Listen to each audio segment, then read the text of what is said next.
اب ہم رسم کرنے کب جائیں گے؟ ماں جی نے بے صبری سے پوچھا۔ جب آپ کا دل چاہے، ثروت نے ہنستے ہوئے کہا۔ میں روہیل سے بات کر کے آپ کو بتاتی ہوں۔ آپ کے خلوص اور تعاون کا بہت بہت شکریہ۔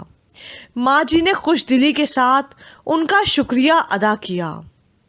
بیٹا بہت مبارک ہو، ردا کے گھر والوں نے تمہارا رشتہ قبول کر لیا ہے۔ میں ابھی فضیلت کو بتاتی ہوں۔ ماں جی نے ریسیور رکھ کر روہیل کی طرف دیکھتے ہوئے انتہائی خوش ہو کر کہا، یعنی کہ آپ کی خواہش پوری ہو گئی۔ روہیل نے ہلکی مسکراہٹ کے ساتھ کہا۔ کیا تم خوش نہیں ہوئے؟ ماں جی نے حیرت سے پوچھا۔ آپ کو خوش دیکھ کر خوش ہو رہا ہوں، ورنہ اتنی خوشی کی تو کوئی بات نہیں، روہیل نے قدرے بے پرواہی سے کہا۔ روہیل، تمہیں خوش ہونا چاہیے، تمہیں ہیرے جیسی لڑکی مل رہی ہے، ماں جی نے قدرے حیرت سے کہا۔ ہاں دیکھیں گے، وہ معائنے خیزی سے کہہ کر وہاں سے چلا گیا۔ زاہدہ کچن میں برتن دھونے میں مصروف تھی، جبکہ شمیلہ وہیں پھل کاٹ کاٹ کر کھا رہی تھی۔ زاہدہ نے ایک نظر اس کی طرف دیکھا اور پھر برتن دھونے میں مصروف ہو گئی۔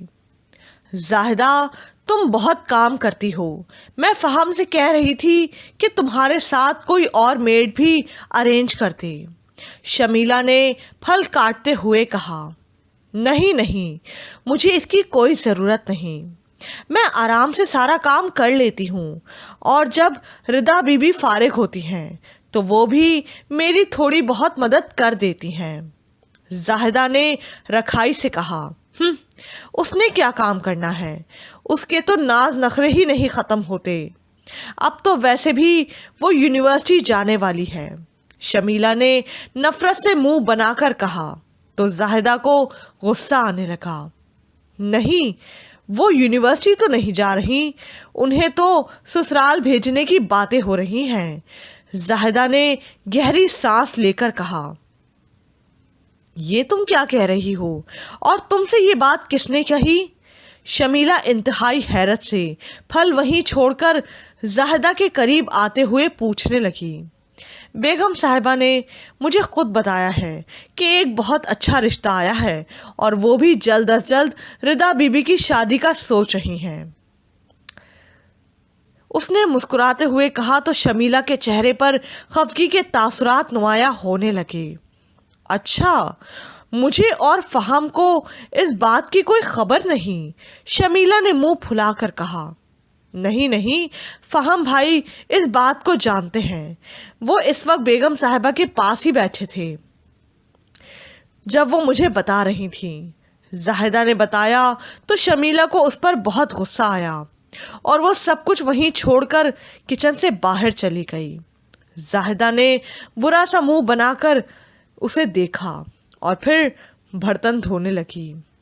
شمیلہ انتہائی جھنجھلاہٹ میں اپنے کمرے میں پاؤں پٹکتے ہوئے آئی تھی، اس کا چہرہ غصے سے سرخ ہو رہا تھا۔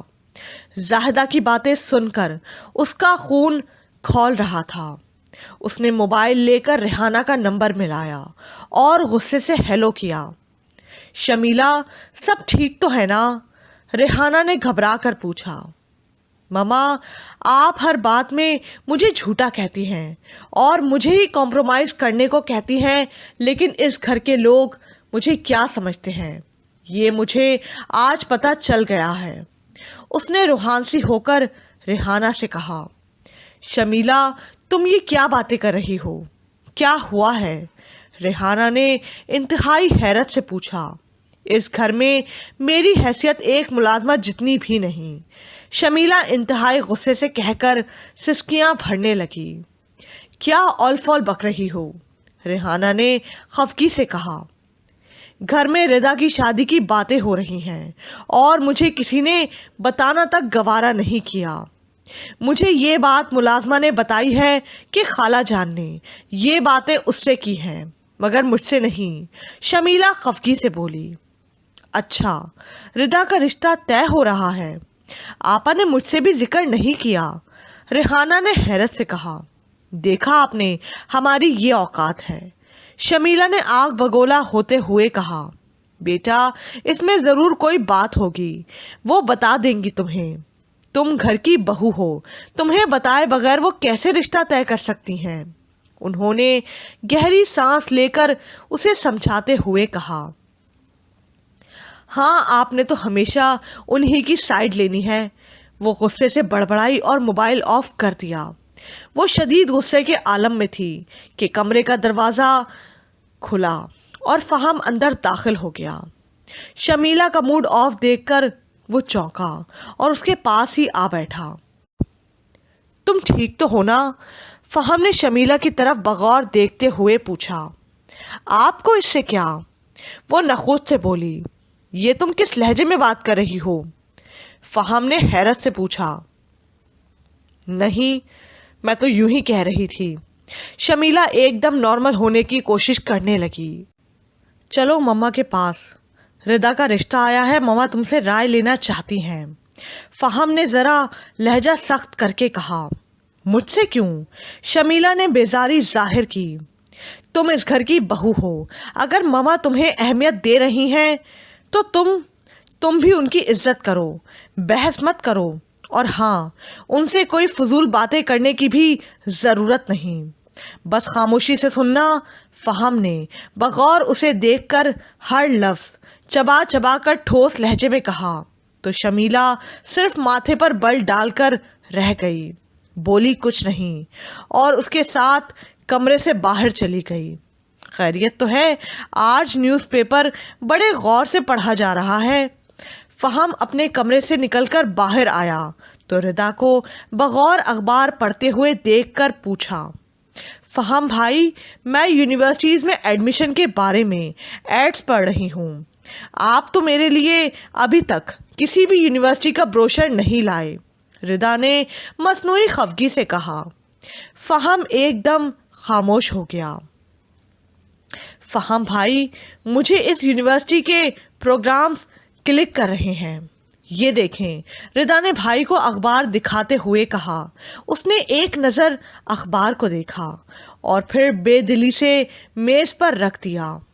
کیا بات ہے، آپ خاموش کیوں ہیں؟ ردا نے چونک کر پوچھا۔ اسی وقت خدیجہ بیگم وہاں آ گئیں۔ فہم نے ان کی طرف دیکھا اور خاموشی سے وہاں سے چلا گیا۔ یہ فہم بھائی کو کیا ہوا؟ آج میرے ایڈمیشن میں کوئی انٹرسٹ ہی نہیں لے رہے، ردا نے پریشانی سے ماں کی طرف دیکھ کر کہا۔ اس لیے کہ میں نے تمہاری شادی کرنے کا فیصلہ کر لیا ہے، انہوں نے اس کا ہاتھ پکڑ کر سرگوشی کے سے انداز میں کہا۔ میری شادی کا فیصلہ؟ یہ آپ کیا کہہ رہی ہیں؟ ردا انتہائی حیرت زدہ ہو کے روحان سے لہجے میں بولی۔ روہیل کی ماں جی بہت محبت اور چاہت سے تمہارا رشتہ لائی ہیں، لڑکا بھی بہت اچھا ہے اور اچھے خاندانی لوگ ہیں، اس لیے میں نے سوچا کہ تمہاری شادی روہیل سے کر دوں، انہوں نے مسکراتے ہوئے اس کے سر پر پیار دیتے ہوئے کہا۔ تو کیا وہ اس لیے ہمارے گھر آئی تھی؟ ردا انتہائی حیرت سے بولی۔ ہاں بیٹا، خدیجہ نے مسکراتے ہوئے کہا، لیکن میں ابھی شادی نہیں کروں گی، مجھے ابھی پڑھنا ہے، ردا نے منمناتے ہوئے کہا۔ روہیل کی ماں جی نے کہا ہے کہ تم شادی کے بعد بھی اپنی تعلیم جاری رکھ سکتی ہو، خدیجہ نے سمجھاتے ہوئے کہا۔ لیکن مما اتنی جلدی شادی، مجھ کو کچھ سمجھ نہیں آ رہا، پلیز آپ ابھی انہیں روک دینا، ردا نے منہ بسورتے ہوئے کہا۔ بیٹا پروپوزل بہت اچھا ہے، میں نے تمہاری تعلیم کو وجہ بنا کر ٹالنا چاہا تھا، مگر انہوں نے خود تمہیں پڑھانے کا کہہ کر مجھے لاجواب کر دیا ہے، تمہارے لیے ان کی اتنی محبت اور چاہت نے مجھے یہ فیصلہ کرنے پر مجبور کیا ہے، ماں نے اطمینان دلاتے ہوئے کہا۔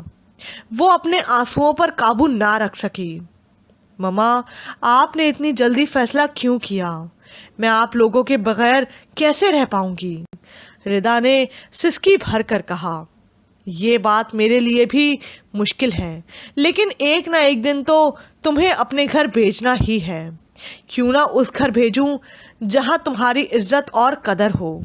خدیجہ نے مسکرا کر اسے سمجھاتے ہوئے کہا تو وہ خاموش ہو گئی۔ بیٹا، تم بھی ان کی محبت اور چاہت کی قدر کرنا۔ جب محبت کا جواب وفا اور خلوص سے نہیں ملتا تو دل ٹوٹ جاتے ہیں۔ کسی کے دل کو مت توڑنا، خدا تمہارا نصیب اچھا کرے۔ خدیجہ نے ممتا بھرے لہجے میں بیٹی کو دعا دی تو وہ ماں سے لپٹ گئی۔ اس کی آنکھیں آنسوؤں سے لبریز تھیں۔ رات گہری ہو رہی تھی، ہر طرف خاموشی چھائی تھی۔ ردا اپنے کمرے میں صوفے پر گمسم بیٹھی تھی اور اس کے چہرے پر پریشانی کے تاثرات تھے۔